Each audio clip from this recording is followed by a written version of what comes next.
আমার নাম সাজিদ। আম, আমি হচ্ছে এই মুহূর্তে জাপানের একটা কোম্পানিতে iOS ডেভেলপার হিসেবে কাজ করতেছি। আর এর পাশাপাশি হচ্ছে যে আমি বাংলাদেশে একটা ডিবাগার ল্যাব নামে একটা কোম্পানি দেওয়ার ট্রাই করতেছি। আম, আমরা বেসিক্যালি এই কোম্পানিতে এই কোম্পানি খোলা হয়েছিল 2018 সালে। তো এরপরে হচ্ছে যে অনেক করোনা বা অনেক কিছু যাওয়ার পরে আসলে কোম্পানিতে খুব একটা বেশি চালু করা হয়নি, বাট রিসেন্টলি আমি আবার নতুন করে এই কোম্পানিকে হচ্ছে যে ট্রাই করতেছি যে এআই রিলেটেড কাজগুলো যাতে এই কোম্পানিতে করা যায়। তো এছাড়াও হচ্ছে যে আমরা জাপানে লই নামে একটা অ্যাপ্লিকেশন আমরা ট্রাই করছি লঞ্চ করার জন্য। এটা বেসিক্যালি জাপানের যারা হচ্ছে লয়ার অথবা হচ্ছে জাপানের যারা হচ্ছে ল ফার্ম গুলো আছে ওদেরকে অ্যাসিস্ট্যান্ট হিসেবে বা ল এজেন্ট হিসেবে কাজ করার জন্য একটা অ্যাপ্লিকেশন আমরা ট্রাই করতেছি যাতে আপ করা যায়। তো আহ, যারা হচ্ছে যে আমার সঙ্গে লিঙ্কডইনে অথবা হোয়াটসঅ্যাপে যোগাযোগ করতে চাও তারা হচ্ছে আমার এই যে লিঙ্কডইনের কিউআর কোড দেওয়া আছে, স্ক্যান করলে পেয়ে যাবে আশা করি। তো এই হচ্ছে আমার ছোটখাটো ডেসক্রিপশন।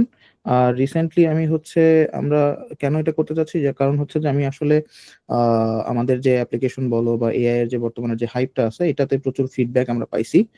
রিসেন্টলি আমি কোরিয়াতে গেছিলাম, আমি জাকারিয়া ভাই যিনি আজকে মেইন স্পিকার, উনি ইমন ভাই, ইমন ভাই আমি অথবা হচ্ছে যে আমাদের একজন জুনিয়র ছিল ওরা আমরা এআই হ্যাকাথনে গেছিলাম। তো ওইখানে হচ্ছে আমাদের অ্যাপ্লিকেশন বা আমাদের থিম নিয়ে প্রচুর ফিডব্যাক আমরা পাইছি। তো যে কারণে আমরা চাচ্ছি যে এটাকে আরো বড় সড়ো পরিসরে হচ্ছে স্টার্ট করার জন্য। এবং ওই ফিডব্যাক নিয়ে কাজ করার পরে আমরা হচ্ছে জাপানের মেটার যে অফিস আছে সেখানেও হচ্ছে আমাদের স্ট্যাটিস্টিক্স বলো বা আমাদের যে ডেটা বেস গুলো আছে বা আমাদের যে ডেটা অ্যানালাইসিস করতে পারছি প্লাস হচ্ছে আমাদের যে অ্যাপ্লিকেশন আছে সেটাও হচ্ছে আমরা প্রেজেন্টেশন করছিলাম এবং ওখান থেকে আরো বেশি অনেক ভালো ফিডব্যাক পাইছি, যে কারণে আসলে আমাদের এই মানে প্রয়াসটা করার যে ট্রাই করি যে যাতে আরো ভালো কিছু করা যায় কিনা। তো সেই জন্যই আমরা চাচ্ছিলে যাতে বাংলাদেশ থেকে আমরা বাংলাদেশের তোমরা যারা আছো তাদেরকে নিয়ে হচ্ছে যে কোনো কিছু করতে পারি কিনা সেই চিন্তা ভাবনা করতে থেকেই আমরা জাস্ট চাচ্ছি যে একটা হিন্টস দেওয়া বা একটা হেডস আপ দেওয়া যাতে তোমরা হচ্ছে ওইভাবে মেন্টালিটি প্রিপেয়ার করতে পারো। আর এছাড়াও হচ্ছে যে যেহেতু জাপানে এআই এর প্রচুর হচ্ছে যে এখন, কারণ জাপানও চাচ্ছে যে জাপানের যারা ডেভেলপার আছে বা তারা যাতে হচ্ছে যে অন্যান্য দেশের সঙ্গে খাপ খাওয়া নিতে পারে এই যে এআই যে একটা ওয়েভ আসছে। সো এখানে প্রচুর হচ্ছে যে অপরচুনিটি আসছে এবং মানে মোটামুটি ভালো একটা ইনফরমেশন অপরচুনিটি সবকিছুই পাওয়া যাচ্ছে এখানে। তো সেই হিসেবে আসলে জাপানও এখন এআই এর ক্ষেত্রে যারা যারা এআই নিয়ে পড়াশোনা করতে চায় অথবা জব করতে চায় তাদের জন্য একটা ভালো অপরচুনিটি বলে আমি মনে করি।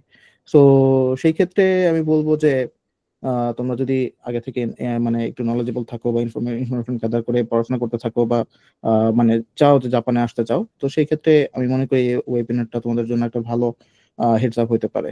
আর এছাড়াও হচ্ছে যে এই প্রেজেন্টেশনের বা ওয়েবিনারের শেষে আমার একটা ছোটখাটো অ্যানাউন্সমেন্ট আছে। তো তোমরা আশা করি যে হচ্ছে যে শেষ পর্যন্ত থাকবা, থাকার পরে হয়তো বা আমরা হচ্ছে তোমাদের একটা ভালো কিছু অ্যানাউন্সমেন্ট দিতে পারবো আর কি। তো এই বলে হচ্ছে যে আমার ছোটখাটো প্রেজেন্টেশন বা যেটা আছে সেটা আমি শেষ করতেছি। আর আমি বলবো জাকারিয়া ভাইকে এখান থেকে টেক ওভার করার জন্য। জাকারিয়া ভাই।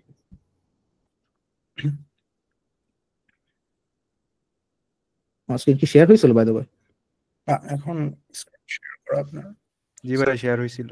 ওকে ওকে, থ্যাংক ইউ। ভাই আপনি হচ্ছে যে আমি শেয়ার অফ করে দিচ্ছি, আপনি স্টার্ট করতে থাকেন।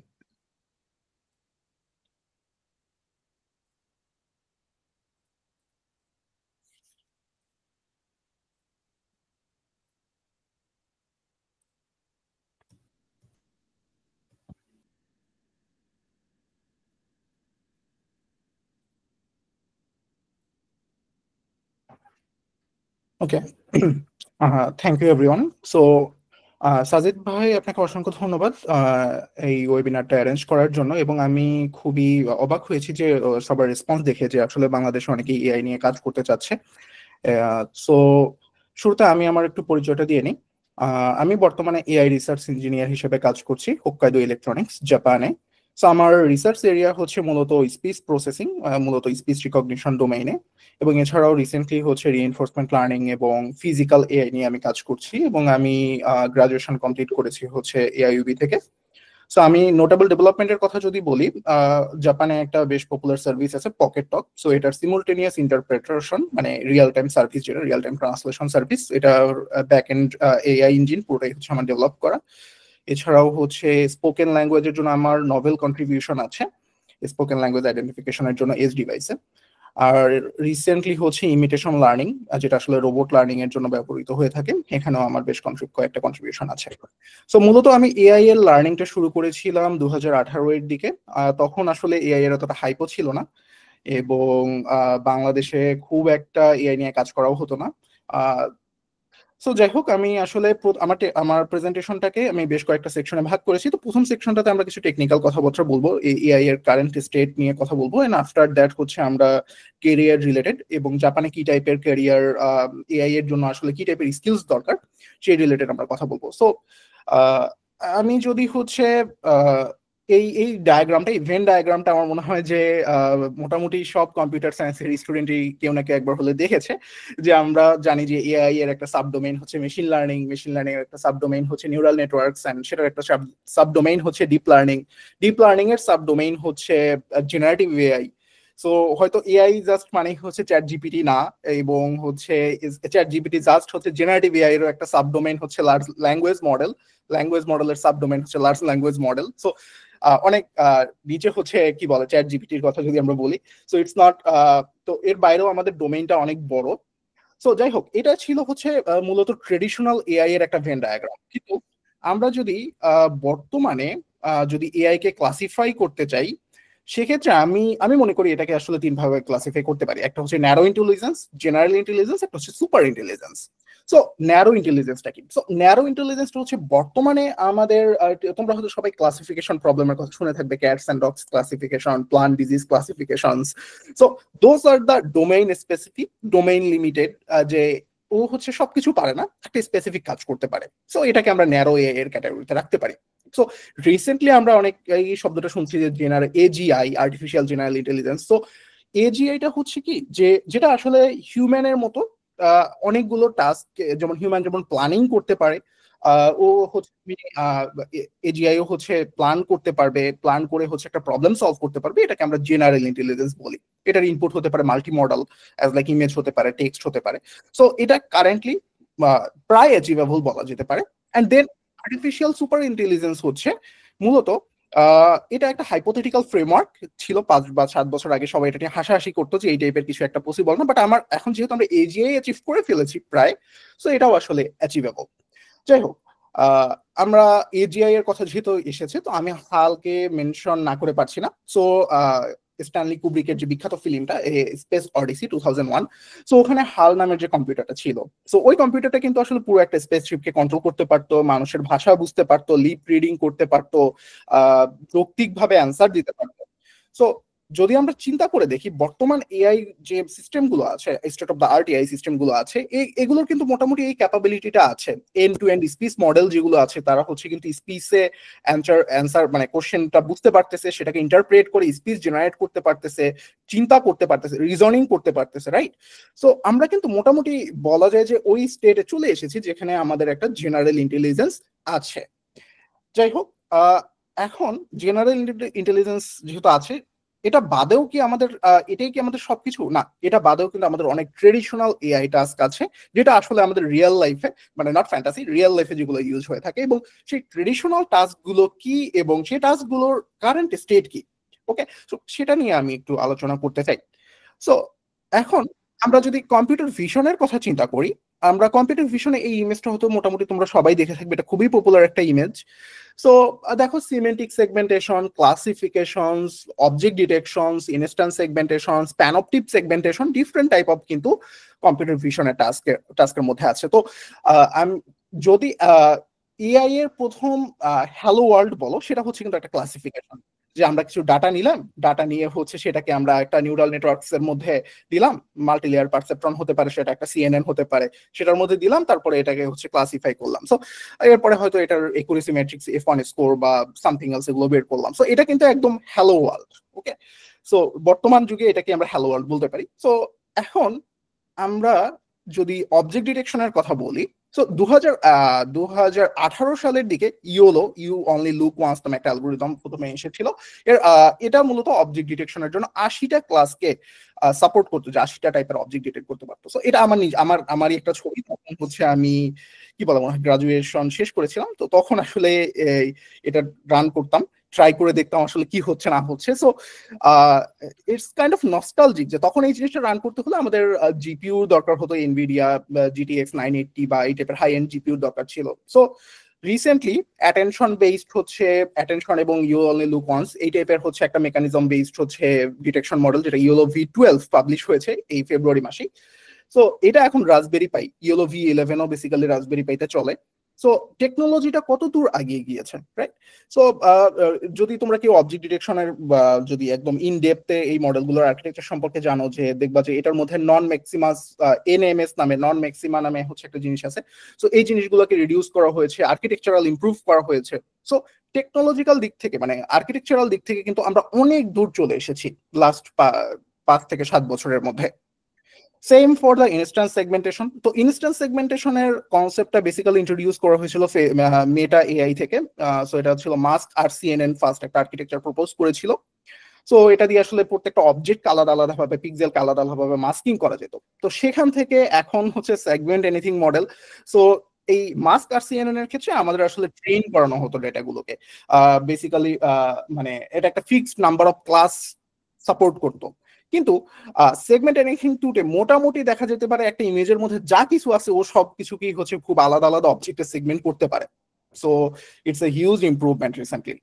And as for image generation নিয়ে মোটামুটি সবাই তোমরা পরিচিত, কিন্তু ইমেজ জেনারেশনের কনসেপ্টটাও সেই খুব একটু নতুন। 2021 সালে প্রথম এসেছিল LDM, latent diffusion model. Basically এটা স্টেবল ডিফিউশনেরও আগে। তো এটা আমার তখন 2021 সালে তৈরি করা একটা বাঘের ছবি ছিল। সো এটা মোটেও বাঘের মতো দেখাচ্ছে না। সো তখন অনেক কি বলে লিমিটেশন ছিল, 256 বাই 256 সাইজের হচ্ছে ইমেজ জেনারেট করা যাবে, এর চাইতে বেশি কোয়ালিটির করা যাবে না। সো 2024-এ ব্ল্যাক ফরেস্ট ল্যাবের ফ্লাক্স AI মডেলটার যদি আমরা ছবিটা দেখি, খুবই সুন্দরভাবে সিমেন্টিক মিনিং গুলোকে ক্যাপচার করেছে, পুরো এনিমে স্টাইলটাকে ক্যাপচার করেছে, right? So it's a huge progress. And এইখানে আরেকটু কথা বলতে চাই যে আসলে প্রোগ্রেসটা AI ওয়ার্ল্ডে 1 বছর পুরনো হয়ে যাওয়া মানে হচ্ছে ওটা একটা এনসিয়েন্ট জিনিস। কিভাবে সেটা যদি আমি বলি, একটু আগে আমি ফ্লাক্স মডেলটার কথা বলেছি। এটার একটা বড় লিমিটেশন ছিল যে এটা রান করতে হলে আমাদের A100 এর 40 জিবির মতো জিপিইউ লাগে, এটা যে বড় মডেলটা আছে সেটা রান করতে হলে। সো রিসার্চাররা 2024-এর শুরুতে যখন এই মডেলটা আসলো, 2024-এর শেষের দিকে সানা নামে আর একটা মডেল রিলিজ করলো। তারা দেখো এটা একটা 12 বিলিয়ন, অরিজিনাল মডেলটা ছিল একটা 12 বিলিয়ন প্যারামিটার, 12 বিলিয়নের হচ্ছে একটা মডেল। সো এরপরে ওরা হচ্ছে এই মডেলটার মধ্যে বেশ কিছু এই যে auto encoder, deep compression, linear diffusion, image transformer, kernel fusion, flow DPM solver, those type of optimization technique use করে 0.6 বিলিয়ন প্যারামিটার সাইজের একটা মডেল ডেভেলপ করছে, এবং যেটার একুরেসি মোটামুটি মানে FIDS জেনারেশন কোয়ালিটি মোটামুটি অরিজিনালটার মডেলটার মধ্যে সমান, এবং সেটা 106 টাইম হচ্ছে ফাস্টার। সো জাস্ট 1 বছরের মধ্যে ওই জিনিসটা অবসোলেট হয়ে যাচ্ছে। সো কারেন্ট রিসার্চ ট্রেন্ডটা হচ্ছে এরকমই। আচ্ছা, এরপরে আমরা যদি স্পিচ রিকগনিশনের কথা বলি, 2022 সালের আগ পর্যন্ত হচ্ছে স্পিচ রিকগনিশন একটা আনসলভ প্রবলেম ছিল, এবং এটা ওপেন সোর্স কোনো কমিউনিটি ভালো ছিল না, এবং দেখা যেত যে মোটামুটি আমাদের সবারই হচ্ছে গুগলের যে STD, গুগলের যে সার্ভিস বা অ্যাজিউরের সার্ভিসগুলো, এগুলোর উপরে রিলাই করা হতো। সো ওপেন এআই যেটা করেছে 2022 সালে, ওরা উইসপার নামে একটা ওপেন সোর্স মডেল রিলিজ করেছে। তো যেটার কারণে লিটারালি হচ্ছে 90টা ল্যাঙ্গুয়েজের উপরে আমরা হচ্ছে ট্রান্সক্রিপশন করতে পারতেছি, ফাইন টিউন করে হচ্ছে ল্যাঙ্গুয়েজ স্পেসিফিক মডেল বানানো যাচ্ছে, যেটা আমাদের হচ্ছে গুগলের উপর থেকে রিলায়েবিলিটিটা অনেক কমিয়ে দিয়েছে। যদিও স্ট্রিমিং ASR মানে স্পিচ রিকগনিশন স্টিল একটা অ্যাক্টিভ রিসার্চ এরিয়া। আমি বেশ কিছু মডেলের নাম এখানে মেনশন করতে চাই। ওয়ার্ড টু ভেক CTC মডেল একটা, এটা বেশ পপুলার, পুরোনো মডেল। উইসপারটা নতুন, ফাস্ট কনফার্মারটাও নতুন, zipformer, MOE mixture of expert with conformer with RNNT loss. So those are the some active research area, still active research area. So এটা এখনো solve problem না কম্পিউটার ভিশনের মতো।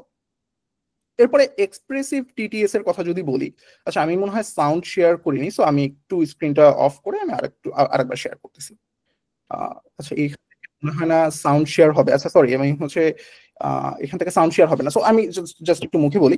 এক্সপ্রেসিভ TTS টা হচ্ছে কি, যে আমরা টেক্সট টু স্পিচ যেটা কম্পিউটার জেনারেটেড যে স্পিচ গুলো আছে, সো সেই স্পিচ গুলোর মধ্যে ইন জেনারেল এক্সপ্রেশন থাকে না। এখন তোমরা হয়তো অনেকে জিপিটির অ্যাডভান্স ভয়েস মোড ইউজ করে বলতে পারো যে হ্যাঁ এটা তো ইংরেজিতে খুব ভালো এক্সপ্রেশন দিচ্ছে, কিন্তু আসলে মাল্টিল্যাঙ্গুয়াল ক্ষেত্রে বাংলাদেশের ক্ষেত্রে এখন পর্যন্ত কোনো টিটিএস ডেভেলপ করা হয় নাই যেটা আসলে এক্সপ্রেশন কে ডিফাইন করতে পারে।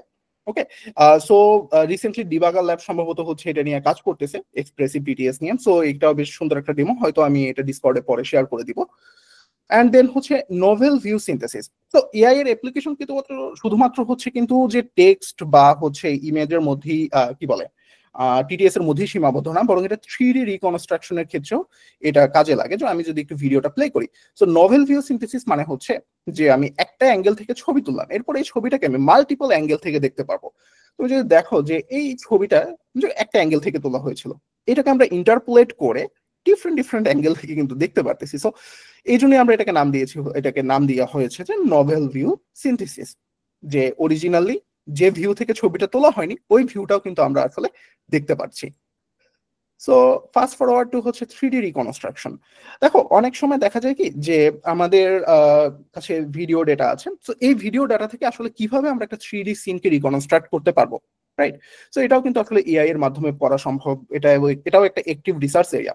Gaussian splatting, neural radiance field, those are the technology যেটা আসলে ইউজ করা হয়। এটা আমারই তৈরি করা একটা নিউরাল রেডিয়েন্স ফিল্ড আর কি, যেখানে আমি একটা ভিডিও নিয়েছিলাম। ভিডিও নিয়ে পুরো ইমেজটাকেই হচ্ছে মানে পুরো ভিডিওটাকেই হচ্ছে আমরা একটা কন্ট্রোলেবল 3D অবজেক্টে কনভার্ট করেছি, যেটাকে কিন্তু আমি আমার মতো করে আসলে কন্ট্রোল করতে পারতেছি, যে কোনো অ্যাঙ্গেল থেকে আমরা দেখতে পাচ্ছি, রাইট? সো অ্যাসেট জেনারেশন থেকে শুরু করে বিভিন্ন মুভিতে হচ্ছে কি বলে এই টাইপের টেকনোলজি গুলো রিসেন্টলি ব্যবহার করা হচ্ছে।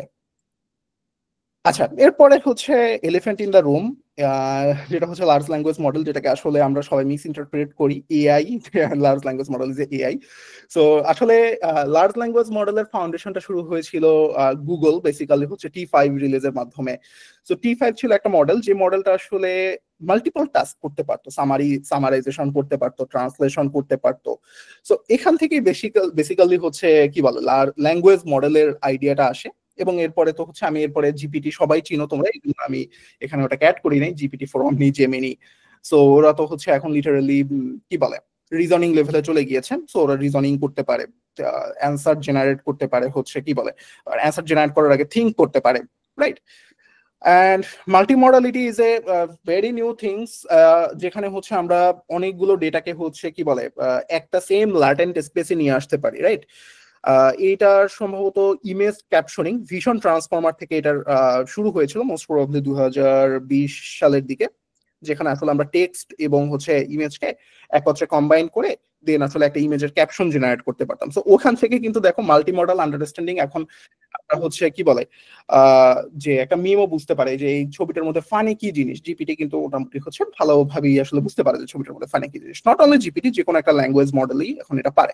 এটা কারণ হচ্ছে যেটা ম্যাসিভলি ইন্টারনেটের যত ডেটা আছে এগুলো দিয়ে হচ্ছে প্রি ট্রেন করানো হয়েছে, এবং এটার মাধ্যমে ইমেজ এবং টেক্সটের মধ্যে যে রিলেশনশিপ গুলো এইগুলো হচ্ছে একটা সেম ল্যাটেন্ট স্পেসে আছে, এবং যেটার ফলে হচ্ছে ওটার মধ্যে নিজে থেকে একটা আন্ডারস্ট্যান্ডিং চলে আসে যে আসলে এটা কি মিন করতে চাচ্ছে, কি টাইপের মিনিং হতে পারে। সো এটা আসলে একটা ডিফারেন্ট টপিক, লার্জ ল্যাঙ্গুয়েজ মডেলের মাল্টি মডালিটি কিভাবে অ্যাচিভ করা হয়েছে। সো আমি এটা নিয়ে স্কিপ করে গেলাম।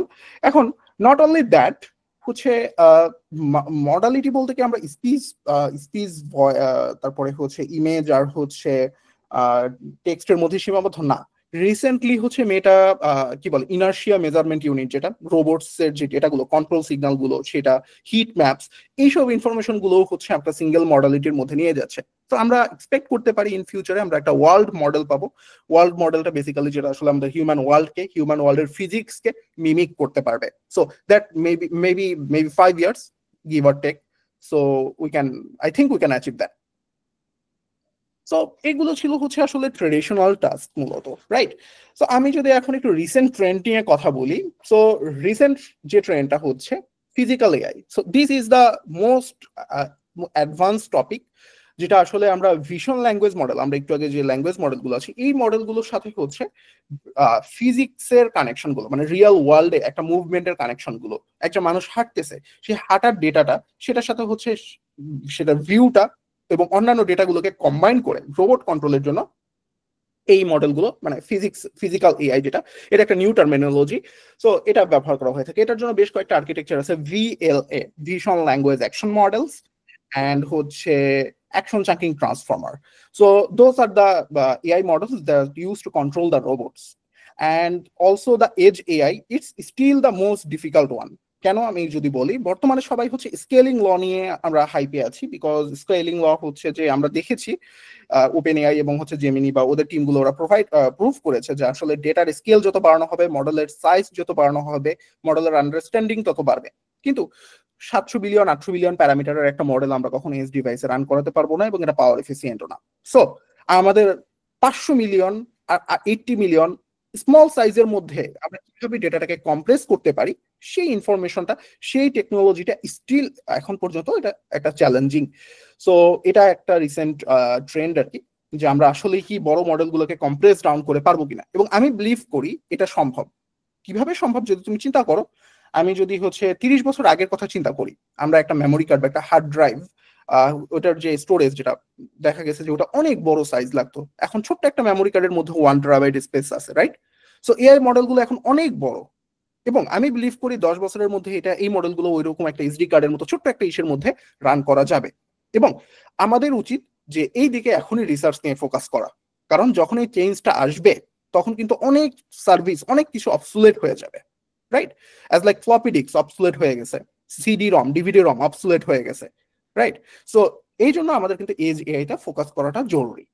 এছাড়াও হচ্ছে এআই এজেন্টস। তো এজেন্টস ব্যাপারটা খুবই ফিউচারিস্টিক, এবং বর্তমানে অলরেডি মার্কেটে বেশ কিছু এআই এজেন্ট আছে। যেমন হচ্ছে আমি যদি এখন এআই কে বলি যে এটা সার্চ দাও, সার্চ দিয়ে হচ্ছে একটা কাজ এক্সিকিউট করো, প্ল্যানিং অ্যান্ড এক্সিকিউশন, এই জিনিসটাও কিন্তু ফিউচারে আরো ইমপ্রুভ হবে। অ্যান্ড টেস্ট টাইম কম্পিউট, যেটা হচ্ছে একদম রিসেন্ট হাইপ, হচ্ছে যেখানে হচ্ছে এআই মডেল হচ্ছে যে কোনো একটা চিন্তা করে, কোনো কিছু জেনারেট করার আগে সবগুলো পসিবল আউটকাম আগে চিন্তা করে নেয়। মানুষও কিন্তু এরকম করে, তাই না? মানুষ দেখবা যে হচ্ছে একটা কাজ করার আগে সেটার রিওয়ার্ড নিয়ে চিন্তা করে, পজিটিভ রিওয়ার্ড কি হতে পারে, এই কাজটা আমি করলাম, এটা পজিটিভ জিনিসটা কি, এই কাজটার নেগেটিভ জিনিসটা কি, এটা নিয়ে চিন্তা করে, রাইট? সো এআই মডেলগুলোকেও কিন্তু আমরা ওইভাবে এখন রিইনফোর্সমেন্ট লার্নিং এর মাধ্যমে ট্রেন করানো পসিবল হচ্ছে, যখন ও হচ্ছে অ্যান্সার জেনারেট করার আগে চিন্তা করতেছে যে এই অ্যান্সারটা দিলে আসলে আমার পজিটিভ রিওয়ার্ড আমি পাবো কিনা, বা এই অ্যান্সারটা আসলেই কারেক্ট কিনা, সেলফ কারেক্টনেস। সো এই টাইপের অ্যাবিলিটিও কিন্তু আমরা রিসেন্টলি দেখতে পাচ্ছি, এবং এটাকে বলা হয় কিন্তু ইমার্জিং অ্যাবিলিটিস। ওকে, সো টেকনিক্যালি ওরা আস্তে আস্তে এআই গুলো, ওরা বলতেছি আমি, এআই গুলো আস্তে আস্তে আমাদের থেকে আসলে বুদ্ধিমান হয়ে যাচ্ছে, এবং এট এ সার্টেন টাইম আমাদের থেকে ওরা বেশি বুদ্ধিমান হবে, এটার আসলে কোনো ভুল নাই। আজ থেকে 5 বছর পরে হোক, 10 বছর পরে হোক, 20 বছর পরে হোক, দেয়ার ইজ নো ওয়ে, এটা এখান থেকে আসলে কাম ব্যাক করার কোনো ওয়ে নাই। সো আমাদের এই জিনিসটাকে অ্যাডাপ্ট করে নিতে হবে, এটার রিসার্চের উপরে আমাদের আরো ফান্ডামেন্টাল রিসার্চের উপরে আমাদের আরো ফোকাস করতে হবে। সো একটু রিসার্চ এরিয়া নিয়ে যদি আমি কথা বলি, সো এটা আমি যদি দেখাই যে ভিশন ল্যাঙ্গুয়েজ মডেলগুলো আসলে কতটুকু ক্যাপাবল। দেখো এখানে একটা রোবট দেখতে পাবা, যে রোবটটা হচ্ছে লন্ড্রিটা নিয়ে যাবে। সো ও হচ্ছে ফার্স্টে লন্ড্রির এটা ওপেন করবে, এন্ড দেন হচ্ছে জামাগুলোকে কালেক্ট করতেছে। এবং এখানে কিন্তু এই রোবটটাতে কিন্তু বেসিক্যালি যখন এটা মানে কি বলে যে একটা মাত্র মানে যখন ট্রেন করানো হয়েছিল যেটা দিয়ে, তখন 3-4টা ক্যামেরা ছিল, বাট ইন জেনারেল এখন মোস্ট প্রবলি একটা ক্যামেরা দিয়ে হচ্ছে অপারেট হচ্ছে, এবং এটা পুরোটা অটোনোমাস, কোনো মানুষ মানে কি বলে কোনো মানুষ এটাকে কন্ট্রোল করতেছে না, এবং দরজাটাকে সুন্দর মতো ক্লোজ করে চলে যাবে।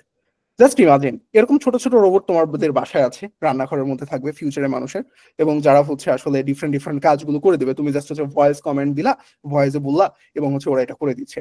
So yeah, this is the combination of the physical AI and the agentic AI. So this is the future we are heading. Okay, so and also যদি আরো কিছু রিসার্চ এরিয়া নিয়ে আমি কথা বলি, সেটা হচ্ছে স্পেশালি হচ্ছে আমরা জানি যে আমি একটু আগেই বলেছি যে ক্লাসিফিকেশন বা দোজ টাইপ অফ থিংস হচ্ছে just hello world, right? So আমরা হয়তো সবাই অনার্স লাইফে হচ্ছে যে প্রজেক্ট যখন করতে যাই বা কিছু করতে যাই, আমরা হচ্ছে এই ক্লাসিফিকেশন নিয়ে বা ট্রান্সলেশন নিয়ে কাজ করি, but this is not sufficient in this age. Okay, ওটা হচ্ছে 2002-2003 সালের দিকে যদি কাজ করা হতো, that's a good thing. But যদি এখন এটাকে নিয়ে কেউ করে, আই থিঙ্ক যে মানে তারা অনেক পিছিয়ে আছে। সো যেটা করতে হবে আমাদের আরো রিসেন্ট যে লিটারেচার গুলো আছে, রিসেন্ট যে পেপার্স গুলো আছে, এই পেপার্স গুলো সম্পর্কে আরো বেশি করে নলেজ নিতে হবে। স্পেশালি হচ্ছে যে সেলফ সুপারভাইজ লার্নিং যেটা আছে, এসএসএল আমরা বলি এটাকে। তো এটার বেশ কিছু পেপার্স আছে, যেমন bring your own latents, Sinclair, there are various approaches for that. এছাড়া হচ্ছে meta learning and active learning, still those are research area, ongoing research area. Graph neural network is also promising for different type of task executions. Geometric deep learning also promising. তারপরে হচ্ছে model compression, আমি যেটা বললাম যে age AI এর ক্ষেত্রে neural architecture সাজ different different type of model compressions areas আছে। So if you want to make a dent in the AI world, so তোমার আসলে কিন্তু এই কাটিং এজ টেকনোলজি গুলোর সম্পর্কে আইডিয়া নিতে হবে। অবভিয়াসলি তোমার ফান্ডামেন্টালটা ভালো করে দেন আমাদের কিন্তু এদিকে আসতে হবে, কিন্তু তুমি কিন্তু ফান্ডামেন্টালটা ভালো করার জন্য যদি এখন 3 বছর 4 বছর সময় লাগাই দাও তাহলে কিন্তু হবে না, কারণ ওই যে বললাম 1 বছর মানে হচ্ছে এআই ওয়ার্ল্ডে এনসিয়েন্ট। ওকে, সো এখন আমি একটু যদি প্রোডাকশনের কথা বলি, আসলে যখন আসলে প্রোডাকশনের ক্ষেত্রে আমাদের কি কি টাইপের আসলে নলেজ জানা দরকার হয়। So in general fine tuning করতে জানতে হয়, হাইপার প্যারামিটার অপটিমাইজেশন, আসলে different type of hyper parameter optimization algorithms আছে, বায়াসিয়ান হাইপার প্যারামিটার আছে, গ্রিড সার্চ আছে। So those type of algorithm গুলোর ইমপ্লিমেন্টেশনস গুলো মোস্ট প্রবাবলি কি বলে ব্যান্ডিট সার্চ নামে একটা জিনিস আছে, there are various things, multi arm bandit. So এইগুলোর কোর কনসেপ্ট গুলো আমাদের জানা দরকার হয়। এছাড়া হচ্ছে মডেল ডিস্টিলেশন। সো ডিস্টিলেশন হচ্ছে কি একটা বড় টিচার মডেল থাকে, টিচার মডেল থেকে আমরা আউটপুট জেনারেট করলাম, সেখান থেকে আমি একটা স্মল মডেলের মধ্যে সেই নলেজটাকে ট্রান্সফার করলাম। এখানে ডিফারেন্ট টাইপ অফ লস আমরা ইউজ করতে পারি, কেএল ডাইভারজেন্স লস বা হুয়াল লস। সো যাই হোক, সো ডিস্টিলেশন, তারপরে কোয়ান্টাইজেশন। কোয়ান্টাইজেশন হচ্ছে কি যে মডেলের প্রিসিশনটাকে কমানো, অ্যাজ লাইক মডেলের ওয়েটস এন্ড বায়াস গুলোকে আমরা হয়তো ফ্লোর 32 তে স্টোর না করে ইন্টিজার 8 স্টোর করলাম, আমি কিছুটা একুরেসি হারালাম বাট আমাদের মডেলের সাইজটা কমে গেল। সো আমাদের ডিপ্লয়মেন্ট রিসোর্স জিপিইউ কম লাগলো, রাইট?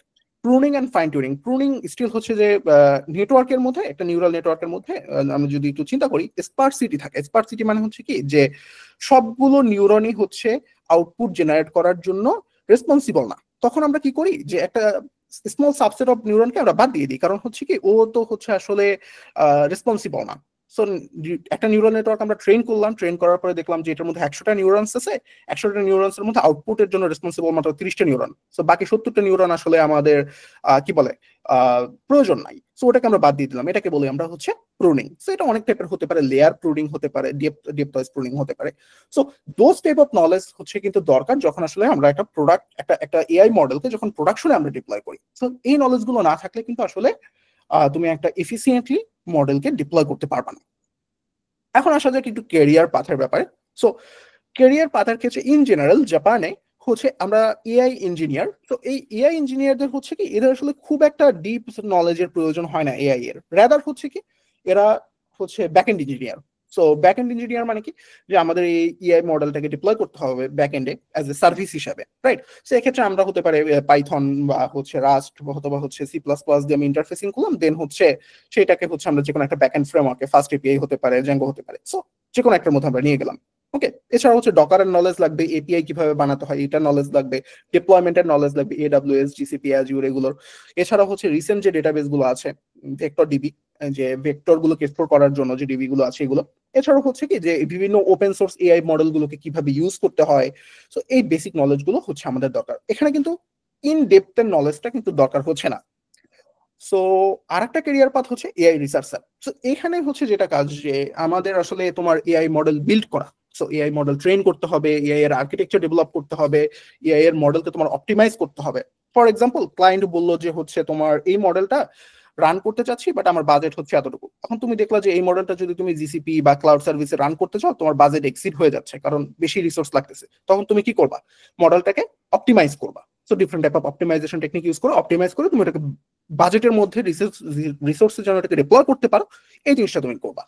এন্ড দেন হচ্ছে কি যে এখানে অ্যাজ এ কি বলে যদি আমি বলি যে আমাদের আসলে পাবলিকেশন যদি থাকে কোনো, দ্যাটস এ প্লাস পয়েন্ট এই রিসার্চ পজিশনের ক্ষেত্রে। এছাড়াও হচ্ছে কি যে একটা পেপার থেকে তুমি কিভাবে ওই এক্সপেরিমেন্টটাকে রিপ্রোডিউস করতে পারবে। অনেক পেপারই আছে যেগুলোতে হচ্ছে ওরা সোর্স কোড প্রোভাইড করে না। সো তোমার হচ্ছে ওখানে যে অ্যালগরিদমটা দেয়া থাকবে, ওদের যে মেথডোলজি দেয়া থাকবে, সেটা পড়ে তোমার হচ্ছে পেপারটাকে ইমপ্লিমেন্ট করতে হয় ইন জেনারেল। এরপরে হচ্ছে পাইটর্স আর টেনসর ফ্লো এর হচ্ছে একদম এক্সটেন্সিভ নলেজ থাকা লাগবে, খুব ভালো করে জিনিসগুলো বুঝতে হবে। এমএল অপস, মেশিন একটা এআই মডেলের লাইফ সাইকেলস, একটা মেশিনকে, একটা এআই মডেলকে কিভাবে আমি প্রপারলি ডিপ্লয় করতে পারবো, এইসব নলেজ গুলো আমাদের এই পজিশন গুলোর দরকার। So which position pay more, AI engineer নাকি AI researcher? Technically AI researcher হচ্ছে ইঞ্জিনিয়ারের থেকে অনেক কি বলে বেশি পে করে থাকে ইন জেনারেল। সো ওকে, আর এছাড়াও হচ্ছে যে আমি কিছু তোমাদের কিছু টিপস দিতে চাই যেগুলো হয়তো তোমাদের কাজে লাগতে পারে। সো আমি বলবো যে তোমরা জেনারেটিভ এআইটা একটু মানে বুদ্ধিমত্তার সাথে ব্যবহার করো। মানে একদম হচ্ছে কি বলে, জাস্ট আমি এআই কে বললাম ও সলভ করে দিল, না, এভাবে ইউজ করো না। অ্যাজ লাইক গুগলের নোটবুক এলএম নামে একটা জিনিস আছে, তো ওখানে কিন্তু হচ্ছে তোমরা একটা প্রজেক্ট ক্রিয়েট করে ওখানে হচ্ছে রিসার্চ পেপার গুলোকে অ্যাড করে রিসার্চের জন্য ইউজ করতে পারো। ওটা বেশ হেল্পফুল, সার্চের ক্ষেত্রে হেল্পফুল আর কি। ঠিক আছে, সো যদি তুমি কনসেপ্টটা অ্যাজ ফর বিগিনার, আমি বলবো যে হচ্ছে এআই কোডিং অ্যাসিস্ট্যান্টটা শুরুতে তোমরা ব্যবহার করো না। কোডের ফান্ডামেন্টালটা বুঝো, কোডিংটা বুঝো। যদি তুমি কোড বুঝতে পারো তারপরে তুমি হচ্ছে এআই দিয়ে কোড রিফ্যাক্টর করলে কোনো সমস্যা নেই। ওকে, বাট তুমি যদি আসলে এখন কিছু না বুঝি জাস্ট ব্লাইন্ডলি কপি পেস্ট করো, that would be the huge mistake for your career. Okay, then হচ্ছে তুমি যদি রিসার্চের দিকে যেতে চাও, অবভিয়াসলি এআই এর ফান্ডামেন্টাল খুব ভালোভাবে জানতে হবে। মানে তুমি চোখ বুঝলে যেন ইমাজিন করতে পারো যে আসলে নিউরাল নেটওয়ার্কের মধ্যে থেকে আসলে কোন এই নিউরনটা অ্যাক্টিভ হচ্ছে, আচ্ছা এটা হচ্ছে এই লেয়ারের মধ্যে আমি এই অ্যাক্টিভেশন ফাংশনটা ব্যবহার করেছি, রাইট? সো এই এই ফান্ডামেন্টালস গুলো আমাদের খুব ভালো করে বুঝতে হবে। ওকে, এন্ড দেন হচ্ছে paper writing. So obviously latex সম্পর্কে বা ওভার লিফ বলো বা ল্যাটেক্স বলো, সো এটা সম্পর্কে একটু আইডিয়া নিবা যে সুন্দর করে যেন পেপার লিখতে পারো। একটা প্রিপ্রিন্ট পেপার হচ্ছে তুমি আর্কাইভে দেওয়ার চেষ্টা করবা, তাহলে হবে যে তোমার একটা রেপুটেশন থাকবে, রাইট? এরপরে হচ্ছে যে সাইটেশন ম্যানেজমেন্টের জন্য জোটেরো বা ডিফারেন্ট টাইপ অফ ম্যান্ডেলে ইউজ করতে পারো কিভাবে পেপার একাডেমিক রাইটিং এর ক্ষেত্রে। এরপরে এআই মডেল ট্রেনিং এর ক্ষেত্রে হচ্ছে ডিফারেন্ট টাইপ অফ লগিং এর প্রয়োজন হয়ে থাকে, টেনসর বোর্ড বা ওয়েটস এন্ড বায়াস, এই টাইপের লগিং এর সাথে পরিচিত হওয়ার চেষ্টা করবা, যেটা আসলে তোমার ফিউচারে হচ্ছে যখন তুমি কি বলে কাজ করবা রিসার্চার হিসেবে বলো বা ইঞ্জিনিয়ার হিসেবে বলো, এটা কাজে লাগবে। এছাড়াও হচ্ছে ডিস্ট্রিবিউটেড ট্রেনিংটা খুবই ইম্পর্টেন্ট। সো এই জিনিসটা সম্পর্কে একটু জানার চেষ্টা করবো। হয়তো তোমাদের কাছে এখন রিসোর্স না থাকতে পারে, বাট অ্যাটলিস্ট থিওরিটিক্যাল নলেজ গুলো জানার চেষ্টা করবো, লাইক ডিফারেন্ট টাইপ অফ কি বলে যে প্যারালাল ওয়েতে হচ্ছে ডেটাকে প্যারালাল করা যায়, টেন্সর প্যারালাল করা যায়, মডেলকে প্যারালাল রান করা যায়। সো এই নলেজ গুলো আমাদের জানার দরকার। এছাড়া হচ্ছে হাগিং ফেস, তারপরে হচ্ছে পেপার সুইট কোড, এখানে হচ্ছে রিসেন্টলি প্রোগ্রেসটা ট্র্যাক করবা যে রিসেন্টলি কি আপডেটটা হচ্ছে। এছাড়াও হচ্ছে ডিফারেন্ট টাইপ অফ হ্যাকাথন গুলোতে পার্টিসিপেট করার ট্রাই করবা। ক্যাগেল কম্পিটিশনস আছে, এগুলোতে পার্টিসিপেট করবা যেখানে আসলে তুমি কমিউনিকেট করতে পারবা প্রফেশনালসদের সাথে, রাইট? সো এখানে link up matter, so communication matter. So তুমি যদি দেখো তোমার সাথে যদি কমিউনিকেশন থাকে, যারা তুমি একটা পেপার পাবলিশ করলা, তুমি সেই পেপারের রিভিউটা চাইতে পারলা। এটা যে হচ্ছে যে জার্নালে পাবলিশ করতে এখন না, তুমি প্রি প্রিন্ট পাবলিশ করলা, মানে আর্কাইভে দিলা। সো সেটার তুমি একটা ফিডব্যাক চাইতে পারলা, রাইট? সো পরবর্তীতে যখন হায়ারিং এর কথা আসবে, তখন দেখা যাবে যে তুমি কিন্তু এটার একটা ফেভার নিতে পারবা, রাইট? বা তোমার একটা ভালো রেপুটেশন থাকবে। এরপরে যেটা হচ্ছে সফট স্কিল ইমপ্রুভমেন্টের কথা আর কি। সো এই হচ্ছে ওভারঅল আমার এন্ড থেকে। বাট লাস্টে আমি জাস্ট একটা জিনিস বলতে চাই যে we actually cross the Rubicon. So রুবিকনটা কি ছিল? এটা আসলে একটা ফ্রেজ যেটা মানে হচ্ছে যে point of no return. So it originate from a historical event where Julius Caesar cross the Rubicon river, যেটা ক্রস করার কারণে একটা যুদ্ধ শুরু হয়ে গেছিল, এবং যুদ্ধ শুরু হওয়ার পরে যদিও হচ্ছে কি বলে সিজার জয়লাভ করেছিল। সো এটা এআই হচ্ছে কাইন্ড অফ অনেকটা এখন ইন্টারনেটের মতো। ওকে, যখন ইন্টারনেট ছিল, মানে যখন ইন্টারনেট শুরু হয়েছিল, অনেক নেগেটিভ ইম্প্যাক্ট ছিল, ইন্টারনেটের অনেক খারাপ দিক ছিল। সো এআই এর অনেক খারাপ দিক আছে, নেগেটিভ ইম্প্যাক্ট আছে, বাট এটা অনেকটা ইন্টারনেটের মতো। It will change the world forever. Okay, এটা আমাদের পৃথিবী আর আগের মতো কখনোই থাকবে না। তুমি এটা আমার কথা 10 বছর পরে মিলাই নিতে পারো। ওকে, ইন্টারনেট আসার পরে আমাদের লাইফ চেঞ্জ হয়ে গেছে না? কমিউনিকেশন চেঞ্জ হয়ে গেছে, আমাদের লাইফ স্টাইল চেঞ্জ হয়ে গেছে, আমরা সোশ্যাল মিডিয়া নির্ভর হয়ে গেছি, তাই না? আমাদের পুরো বিজনেস স্ট্রাকচার চেঞ্জ হয়ে গেছে, .com .net। সো মানে সবকিছু চেঞ্জ হয়ে গেছে। So AI will be change the world in the same way, সেটা হোক 5 বছর পরে, 10 বছর পরে। আমাদের চিন্তা করার পার্টটা আমরা এআই কে দিয়ে দিব, আমাদের অনেক কিছু অটোমেশন হয়ে যাবে, অনেক জব চলে যাবে। তো আমাদের এখনই হচ্ছে অ্যাডাপ্টেবিলিটিটা গ্রহণ করে নিতে হবে, আমাদের মানায় নিতে হবে যে আমরা আসলে রুবিকনটাকে ক্রস করেছি। এবং লাস্টলি আমি জাস্ট একটা জিনিস বলতে চাই, সেটা হচ্ছে যে এটা আমার একটা ফেভারিট কোটস হচ্ছে ডুন বইয়ের, যে যখন হচ্ছে কি বলে যে আমরা আমাদের চিন্তা করাটা আমরা থিঙ্কিং মেশিন, মানে ওখানে থিঙ্কিং মেশিন বলতে এআই কে দেওয়া হয়েছে, থিঙ্কিং মেশিনের উপরে দিয়ে দিলাম। সো আসলে আমরা ফ্রি হইনি, আমরা আসলে মেশিনের মাধ্যমে এনস্লেভ হয়ে গিয়েছি। সো আমি জানি না এটা আসলে ফিউচারে কি হবে, কিন্তু যদি আমি এখন একটু চিন্তা করি, জিনিসটা ডিপলি যদি চিন্তা করি, আগে আমি ধরো গুগলে সার্চ দিতাম, গুগলে সার্চ দিয়ে হচ্ছে 10টা রেজাল্ট চেক করতাম, স্ট্যাক ওভারফ্লো চেক করতাম, তারপর একটা সলিউশন বের করতাম। আমি আমার নিজের কি বলে নিজের ইচ্ছা শক্তি বা নিজের হচ্ছে প্রজ্ঞা বা বিবেচনার মাধ্যমে জিনিসটাকে সিলেক্ট করতাম। বাট এখন আমরা কি করি, জিপিটি কে বলি সার্চ দিয়ে দিতে, তো সার্চ করে ধরো একটা রেজাল্ট একটা জিনিস সামারি করে দিল, আমি ওইটাই ইউজ করলাম। সো আমার চিন্তাটা এখন জিপিটি আমার হয়ে করে দিচ্ছে এবং আমি ওইটাকেই ব্যবহার করলাম। সো আমি কি আসলেই ফ্রি হয়েছি, নাকি হচ্ছে কি বলে আমরা মেশিনের কাছে এনস্লেভ হয়ে যাচ্ছি আরো? So it's a question for philosophy. But যাই হোক, সো আজকে আমি এটা নিয়ে আর কথা আগাবো না, এটা নিয়ে হচ্ছে অনেক ডিবেট করা যেতে পারে। সো মেবি হয়তো ফিউচারে তোমাদের সাথে এটা নিয়ে কথা বলা যেতে পারে। সো